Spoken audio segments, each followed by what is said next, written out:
I think it's pretty obvious. I'm a huge H.R. Geiger fan. I find his work pretty mind-blowing, where everything looks organic and alive, but in a very cerebral context.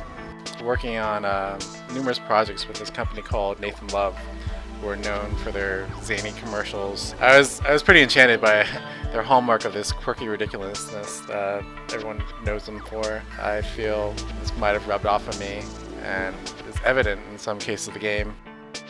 At Nathan Love, the founder, Joe Buriscano, he was always really extremely passionate about stop motion.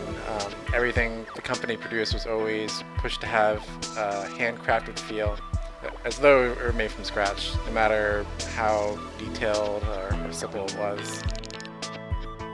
The initial concept for the game came from just doodles in my spare time, simple game mechanics for fun. As I developed these concepts, the game just started taking a life of its own. Generally, a common theme that I always strive to push is this notion of creating a strong juxtaposition between warm, lighthearted versus cold and grotesque. In general, most of the influences just come from being an avid gamer since the 80s, or as long as I can remember. The Guardian Legend, Mega Man, Earthworm Jim, Earthbound, some of the games that have impacted me personally the most. Many of the concepts and the designs used in the game were initially just pet projects I've been developing over the years as a freelancer. A lot of the stop-motion-y feel can also be attributed to the game's graphical assets, which are designed to represent set pieces rather than a tile set, which you would expect to see in most platformers. In general, I find it quite rare for most 2D games to have a high level of graphical fidelity. Most games today will either go one of two routes. They'll go like pixel art or this kind of diorama style 2.5D rendered with Unity or Unreal.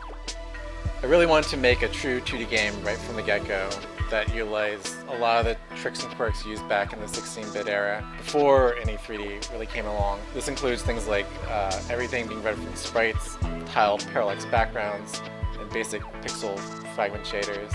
In addition, I wanted to utilize what I've learned over the years to give it that extra flair. For the bosses, there's a wide spectrum of inspiration.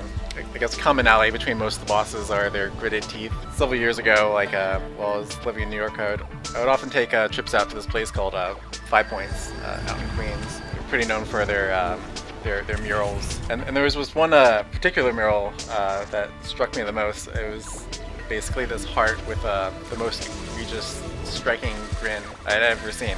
And this was the initial thinking behind Mr. Smiles, and later got me thinking, what if there was this entire alien race army of gruesome, faceless grin monsters? Another boss, Sign, or Sin for short, was one of the characters from my senior thesis project back at the School of Visual Arts. Another one is the Creeper, which was inspired by the Olm from Nausicaa, Valley of the Wind. Going back, this concept has been similarly inspired by many games like Stasis or Metal Slug. I've been a huge fan of Mega Drive for years now. In fact, just 80s synthwave in general. During production, I swapped in many varieties of music. However, I always kept coming back to Mega Drive. I felt his work fit the best for what I was going for. Well, that's my game. It's been a long labor of love, and I hope you enjoy playing it.